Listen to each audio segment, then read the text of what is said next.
Welcome back, everyone, to Open Line. We are moving outside of Davidson County, talking with the mayor of Montgomery County. Happy to have with us Mayor Jim Durrett, the Montgomery County mayor. And we're specifically focused on should Clarksville build an event center downtown. It's not Clarksville. The county would build it. Right. It would be located in downtown Clarksville. Let's go to the phones here. Let's go to Forrest. Hello, Forrest. Yeah, I'm here. Go right ahead. What's on your mind? Well, I'm wondering, are you guys thinking about where the parking is going to be? And also, you know, if you're talking about doing like concerts and stuff like that, the proximity to churches and what the alcohol sales would be, are you thinking about all of that as well? Because I'm not exactly sure where you're talking about. You say it's right next to the river, but I'm not 100% sure exactly what portion of the road you're talking about. Okay. All right. Good questions. We'll put up that picture again, the rendering, but parking. Okay. Yeah. What are you going to do about parking? You're going to have thousands of people coming down there. What are you going to do about parking? Well, if you don't mind, Ben, let me so Forrest will know where we're talking about. It's at the corner of College and 2nd Street, and then 2nd Street and Main Street, and then Main Street and 1st Street. If you're very familiar with Clarksville, it's right in front of the Riverview Inn. So that's where we're proposing for the facility to go. You know, parking's been a question, Ben, that a lot of people have asked us about.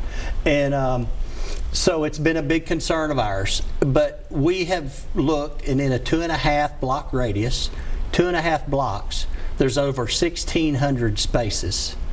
That's off street and on street. If you go out another couple of blocks, you probably have that much more. We're also in conversations with the city of Clarksville about building a parking garage. Our downtown needs some additional parking, and so we're very confident that between either ourselves or a relationship with the city of Clarksville, or possibly even the city of Clarksville, that we'll get a new parking garage downtown as well. Okay. Parking. So that is something people have questioned. You're saying right now there's enough parking around it, and maybe there'll be a garage at a later date. I think the garage will be, it will be part of the overall package, maybe not funded by Montgomery County, but it'll be constructed as the event center's being constructed. And you know, I really think that, you know, if you come up here to Nashville and you go to an event, you may have to walk 4 or 5 blocks. We're just kind of used to parking in front of where we want to go, and I think we have to change that mindset. But 1,600 spaces within a 2.5 block radius is a lot of parking spaces. All right, let's go to Reverend Fuzz. Reverend Fuzz, always good to hear from you. Hey, I like this show. I've got lots of questions about Clarksville. Well, good. Go right ahead. Okay, and I bet that parking is not as bad as it is in Nashville. Downtown is $40 sometimes. This is what I hear about Clarksville, that the housing is cheap, that you can still buy a $150,000 house in Clarksville. And I hear some people complaining about, I have to move to Clarksville and leave my home in Nashville. This is my question. If I lived in Clarksville, why would I have to come to Nashville for anything if I lived in Clarksville? And the other part is, tell us about, you mentioned College Street. Tell me about Austin Peay. How is Austin Peay doing, and what relationship does this have with Austin Peay? Your public university there, how does that compare to our public university here in Nashville? That's kind of my question. And congratulations. I think you ought to build these satellite cities, and that Nashville ought to be a partner in building these satellite cities. But Murfreesboro looks like they're taking over. But anyway, that's my question. Tell me about Austin Peay. How is it doing? And if I live there, if I decide to move to Clarksville, is there any reason that I would have to come back to Nashville? Couldn't I find a job there, a family there? That's my kind of question. Thank you, Ben. All right. Thank you, Reverend Fuzz. What about that? Well, first let me address the job availability. As I mentioned earlier, Hankook Tire, Google, LG, we've got plenty of job opportunities. As a matter of fact, I think workforce throughout this region is a problem in itself about finding workforce. And so I know LG's having a hiring event this week. So yeah, there's job opportunities there without a doubt, and they're good paying jobs. And then the relationship with Austin Peay. When we first started thinking about this project, we reached out to President White, and she actually became president of Austin Peay about 4 or 5 months before I was elected mayor. And so we've known each other, and we have a great relationship. I reached out to her, and she said, well, I'm not real sure, but let me think about it. And so we let that brew for a couple of months, and we reached back out to her again, and she said, yeah, I think it's something I'm really interested in. And so we started having conversations with Austin Peay, and then we hooked Austin Peay and the Preds together, and everybody started having conversations. But Austin Peay is on fire. It's one of the few universities in the state of Tennessee that has grown their enrollment every year. And so in the past 2 years, they broke records with their freshman class. So Austin Peay is thriving. They finished 4th this year, I think, in the OVC Cup. But you know, we had a football team that lost 29 straight games, and now we're packing that stadium almost every weekend. Our basketball team in the last 2 years have won, I think, like 44 games. The women's softball girls, they won the OVC. Their tennis team went to the NCAA. Their volleyball team won the OVC. So Austin Peay's doing awesome. It's a very pretty campus. It's beautiful. And Reverend Fuzz asked, if you lived there, would you need to go to Nashville? It sounds like he's thinking about moving there, but why would people come to Nashville if they live there? In your opinion, would they ever have to? Well, I think there's a couple of reasons that they'd have to come to Nashville. One is we don't have that entertainment venue in Montgomery County, and so you'd have to go to Paducah, or you'd have to go to Nashville or Evansville, somewhere like that, maybe even Murfreesboro. So I think if we build this, then you don't have to go for those type venues, because we'll have them right there in our hometown. And I just, you know, I don't think you'd have to if we can build it. There'd be no reason to. From a restaurant standpoint, we probably don't have as many of the kind of not chains, but the mom and pops. We've got a bunch of mom and pops, but we don't maybe have, we have some, but we don't have enough of just those really good high quality restaurants. But there's no reason for it right now. But if we build this and we've got people coming in, then it'll be every reason in the world for them to come there. If you mentioned a couple other cities, Evansville, Paducah, you build this, do you see a city you're kind of competing against, or a city that's a sister city that you would, I guess, like to be more like? You're not, I'm going to say you're not competing against Nashville, right? But is there a city that maybe you're competing against, or that you see yourself more moving toward becoming? With this kind of, what's your blueprint? No, I really don't see us competing, and I don't really see us trying to identify with anybody. I think we create our own identity. I really do. And, you know, something we hadn't talked about much, but Fort Campbell is in our backyard. And active duty out there right now is probably 27,000 plus soldiers. And those men and women who serve our country, for entertainment venues, they're having to leave our community.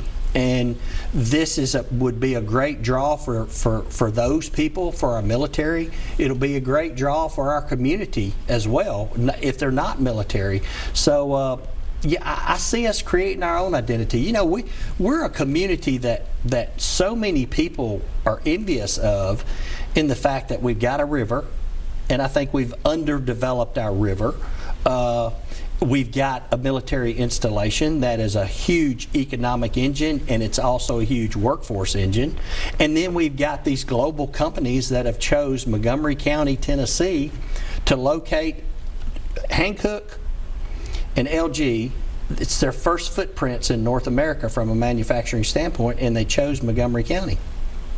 They chose that for a reason. Reverend Fuzz asked about the housing prices. Housing is an issue in Davidson County, affordable housing. What are we talking about as far as housing there in Montgomery County? I think our average home price is probably right around the 190s right now. I'm not real sure, but he mentioned $150,000, $170,000 home. They stay on the market about a day. Wow. They go quick. And you're seeing the same. What kind of growth are you seeing?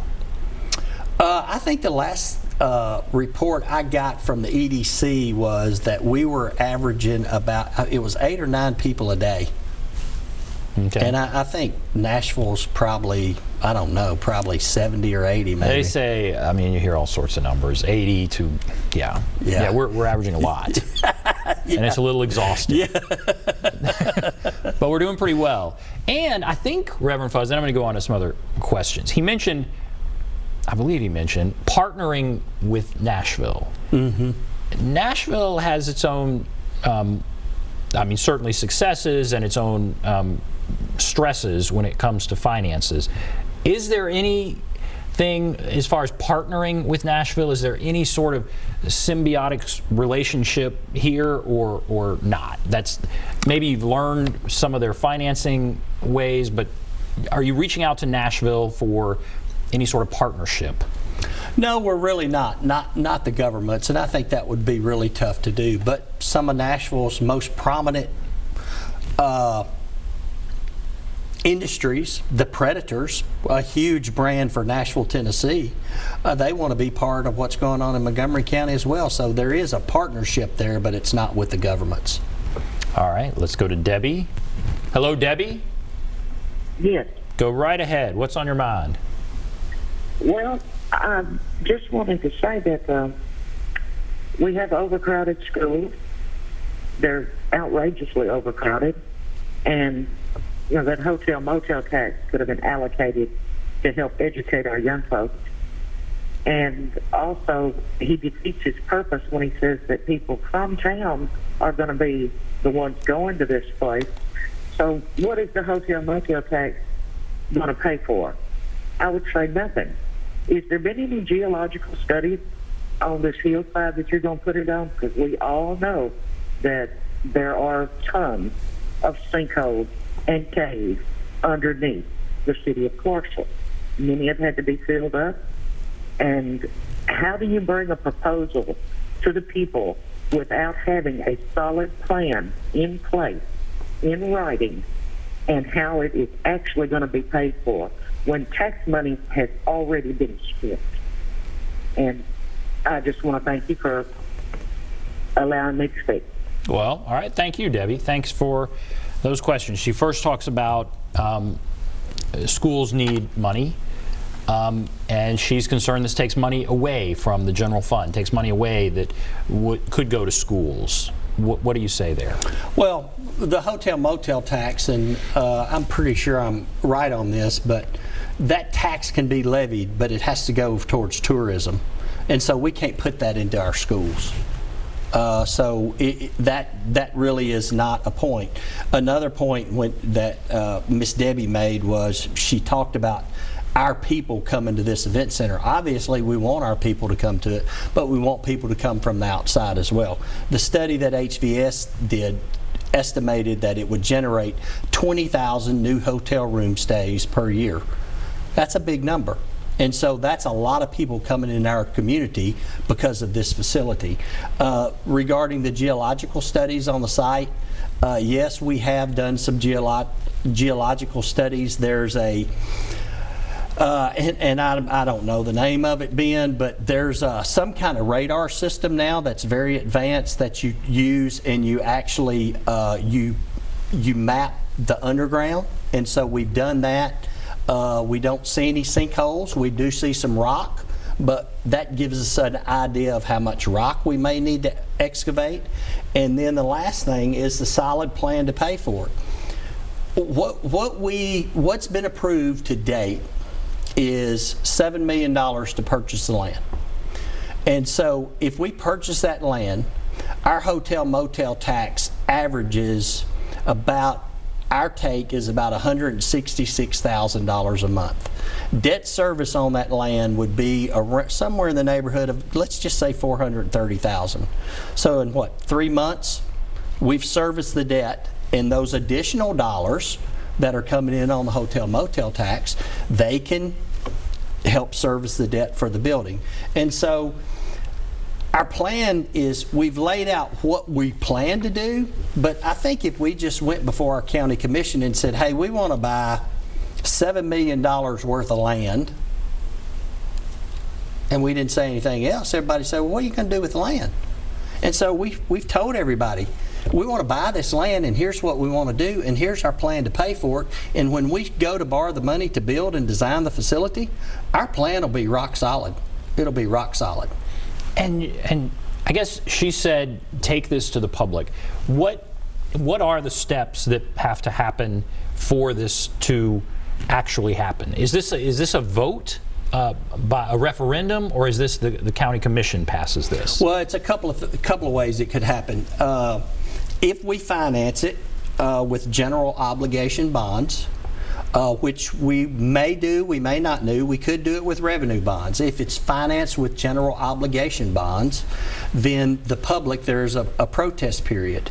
And there's about 13 state statutes that deal with those. And so, but with a general obligation bond, if I believe it's 20% of the people that are registered voters, maybe it's 10%, I don't remember, I think maybe it is 10% of the registered voters, if they sign a petition, then it can go to referendum. Also, our commission could vote for it to go to referendum. That would be somewhat unprecedented, in my opinion. So yeah, it's a possibility it could go to a referendum. If we finance it with revenue bonds, then that is not a referendable. That's not a word, but it's close as I can come. It's not something that could go to a referendum. And I think it's very important that we're looking at both general obligation and revenue bonds, because we want to do it as cheap as we can possibly do it. And so we're not trying to dodge the referendum question. We're trying to put the best financial plan together that we can possibly put together. And if that's a GO bond and it goes to a referendum, so be it. How do you think it would go if there were a referendum? Is there a lot of educating to do, in your opinion, or are people kind of up to speed on this? Kind of where do you think the community stands? I think as a whole our community would support it.